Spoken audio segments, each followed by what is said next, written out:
Salut les petits potes, c'est Galadette, j'espère que vous allez bien. Aujourd'hui on se retrouve pour une nouvelle vidéo, comment organiser sa rentrée littéraire.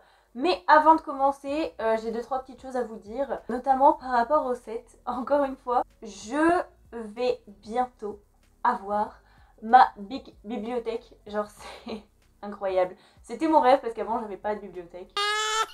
Mais là, je l'ai choisie et elle arrivera normalement dans un petit mois. Donc ça veut dire pour vous dans 2-3 vidéos. J'ai déménagé, j'ai eu beaucoup de choses à faire. Donc le set a pris un petit peu de retard, mais pas de panique, il arrive. Deuxième chose, je sais pas si vous me suivez sur les réseaux, sur Instagram. Je l'ai annoncé dans la lecture de la semaine. Médaillon 4 va bientôt sortir. D'ailleurs hier j'ai eu les couvertures, enfin la couverture en soi. Mais le 4e tome de cette fabuleuse saga va enfin voir le jour après 2 ans de Covid et 2 ans d'impossibilité pour moi de le sortir parce que pas de salon du livre, pas de revenus, pas de revenus, pas de financement, vous connaissez la suite.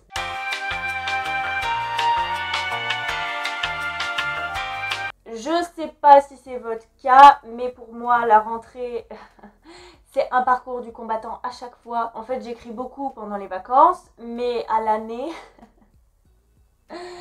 on oublie parce que c'est impossible en fait de suivre son histoire correctement, d'être à fond dedans alors qu'on devrait. Mais du coup je trouve que c'est toute une question d'organisation. Du coup je vais vous partager la mienne tout simplement. Voilà, c'est parti.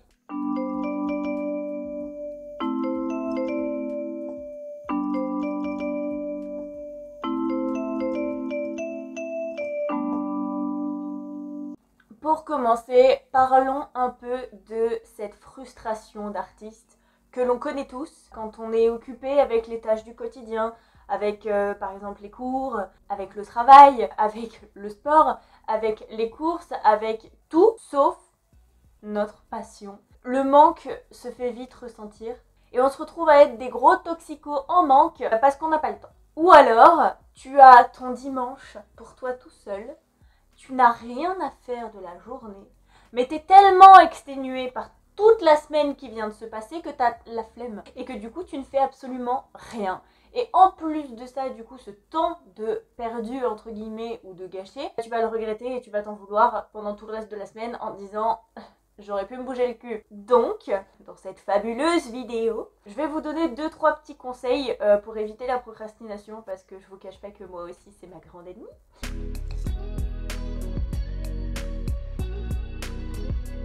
Je vous apprends rien, il faut vraiment vous déterminer votre emploi du temps. Au niveau visuel, vous devez vraiment faire des journées de 24 heures en comptant les temps de repos, c'est primordial. Vous n'allez pas faire des nuits blanches pour écrire ou pour sculpter sur de la pâte à modeler, que sais-je. Donc vous allez faire votre petit emploi du temps avec les grosses parties, donc les heures de sommeil et les temps de travail, de cours ou de gardage des enfants aussi si vous êtes parent au foyer. Vous allez aussi mettre dans vos emplois du temps tout ce qui concerne les loisirs, tout ce qui concerne les temps de course, les temps de ménage, bref, les temps où vous savez clairement que c'est obligatoire, que vous ne pouvez pas y renoncer sous peine de chaos imminent.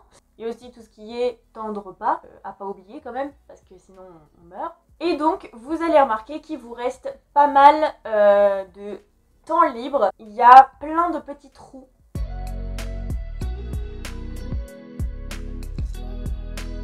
Dans votre emploi du temps, normalement, il y a des temps que j'appelle des temps creux. C'est-à-dire que par exemple, quand vous êtes dans les transports, ou quand vous êtes dans la douche, ou quand par exemple vous vivez seul et que vous mangez seul, par exemple, que vous dormez seul, enfin bref, tous les temps un peu solo qu'on perd entre guillemets dans la journée, et vous allez les réutiliser pour tout ce qui est brainstorming. C'est-à-dire que vous allez les employer à justement penser à votre création. Et ce qui serait bien, c'est que vous puissiez noter ou du moins retenir tout ce à quoi vous pensez.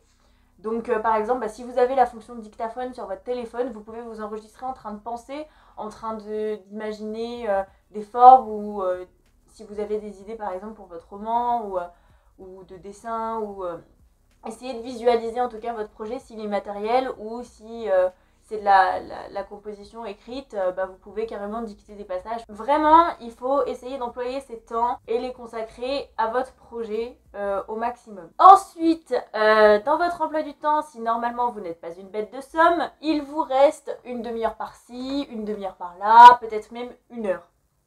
C'est rare, mais une heure quand même. Et vous allez l'employer à faire ce que vous aimez. Par exemple, une demi-heure d'écriture, c'est quand même beaucoup plus productif que 100 minutes, hein, on est d'accord. Même si c'est qu'une demi-heure, si c'est en tout cas tous les jours, ça peut faire la différence. Par exemple, moi je sais que pendant une demi-heure en rentrant des cours, je fais mon petit goûter parce que j'ai 4 ans et demi dans ma tête, et du coup, pendant ce temps-là, je fais rien, alors qu'en soi, je pourrais, avec mon petit goûter, au moins écrire un peu à l'ordi parce que ça va beaucoup plus vite qu'à l'écrit, mais bon après je ne suis pas contre l'écrit non plus, au contraire je préfère. Et comme ça me permet toujours d'avancer et de me replonger en fait dedans, de pas perdre le fil parce que ça c'est vraiment compliqué à rattraper après.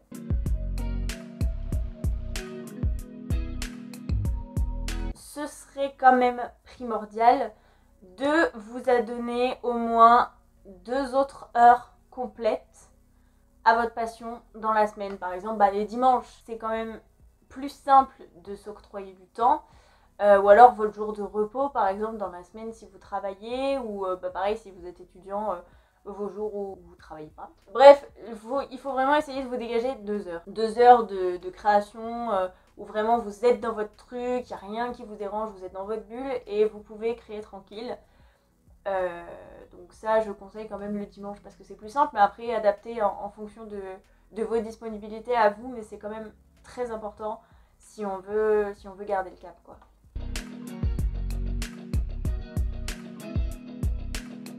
Pour vous faciliter la mise au travail, c'est quelque chose que j'ai commencé à faire et moi qui m'aide grandement, c'est des auto-défis. Alors c'est tout simple, par exemple j'écris. Je me suis lancée par exemple tout le défi du mois de septembre, d'ailleurs je ferai peut-être un vlog de la dernière semaine d'écriture. Je me suis fixé un défi pour le mois de septembre de 15 000 mots. 15 000 mots ça fait à peu près 500 mots par jour, donc c'est à peu près une page par jour. Ce qui est en soi pas mal, ça permet en fait d'écrire, en fait, de se motiver, de dire allez j'ai mon défi, il faut que je fasse mes 15 000 mots et si je fais même un peu plus ce serait pas mal. Et pour vous c'est pareil en fait, vous allez vous auto-défier pour essayer de relever des challenges, pour essayer surtout de vous faire avancer, de vous motiver. C'est un peu comme une espèce de carotte. À la fin, vous pouvez même vous récompenser comme vous voulez. Et puis à chaque fois, vous avez réussi un défi, par exemple, sur un mois.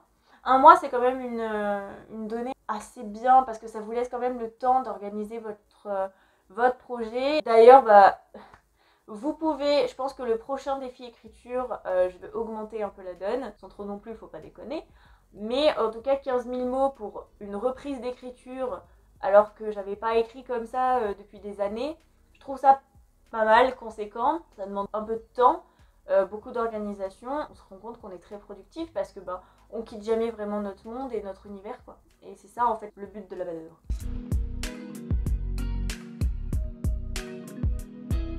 Une question que vous pouvez vous poser, comment arrêter la procrastination? Et c'est très simple, non, c'est principalement une affaire de volonté, mais je pense que ça passe par plusieurs petites choses. Alors, on peut citer les habitudes, je vous apprends rien sur ça, hein, tous les coachs de développement personnel vous le diront, mais c'est important quand même de se fixer des rendez-vous quotidien voire hebdomadaire pour se dire voilà, là pendant ces 2 heures là je reste focus, je compte pas les mouches, je reste focus. Après il faut pas non plus se mettre trop la pression.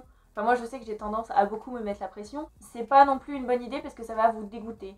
En fait il faut un juste milieu entre la frustration de on sait qu'on a du temps, qu'on aurait pu avoir du temps mais on l'a pas fait, et il faut absolument que je bosse parce que sinon je vais culpabiliser. En fait le but c'est éviter de culpabiliser et prendre plaisir à ce qu'on fait malgré notre quotidien qui est quand même extrêmement chargé, malgré tout ce qu'on a à faire, malgré tout ce qu'on a à penser. C'est bien en fait de se consacrer vraiment du temps, de prendre ça comme du temps pour soi où on peut s'adonner à ce qu'on aime en fait, tout simplement.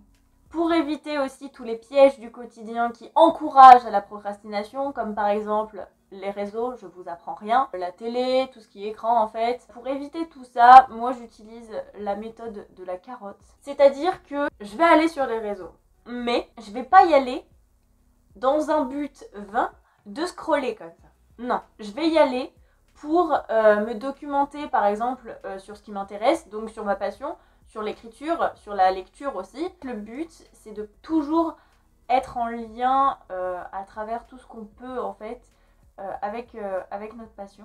Quand t'es sur Insta, au bout d'un moment, t'es obligé d'être sur les réseaux.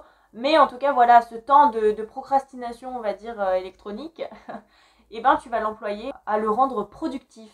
Voilà. Et après, enfin, ça va venir avec le temps, mais tu vas avoir une espèce de petite alarme qui va te dire oula, il faut que j'arrête et là, il faut que je me mette à bosser. Tu auras eu en fait un niveau de satisfaction énorme parce que oui, tu auras eu l'impression de procrastiner, mais en fait, non, parce que tu auras fait quelque chose d'utile et en rapport avec ce que tu as à faire justement. Donc, ça te permettra de passer plus vite à autre chose et vraiment de te mettre au travail après. Voilà, pour moi, c'est tout pour cette vidéo. J'espère qu'elle vous aura aidé. Pour tout ce qui est lecture, écriture, mais aussi je pense que un bon nombre d'artistes, par exemple, pourront se joindre à nous. Je vais bientôt, quand on sera un petit peu plus nombreux, mettre en place les live Discord, ce qui était en soi le but de la manœuvre. Donc je pense que je calerai ça les dimanches en fait, tout simplement. 2 heures à peu près le dimanche pour qu'on écrive, qu'on crée ensemble, qu'on s'accorde une petite pause et qu'on discute de nos projets, qu'on échange, qu'on s'entraide, qu'on se donne des conseils. Enfin bref, je trouve ça plutôt pas mal. Il y aura tout ce qui est la partie création et il y aura la partie aussi lecture. Je trouve que ça permet de se motiver et de partager un bon moment, voilà, tout simplement entre créateurs, d'apprendre plein de trucs, et ça c'est cool. N'hésitez pas à aller faire un tour sur mon Instagram, sur mon blog, je mets tous les liens en description. Sur le blog, il y a aussi beaucoup d'articles concernant la lecture, je fais beaucoup de critiques, il y a aussi toutes les méthodes concernant les écrivains. Enfin, je veux dire, il y a aussi beaucoup de ressources qui peuvent potentiellement vous aider, donc allez checker ça. Sur ce, je vous laisse, des bisous et prenez soin de vous.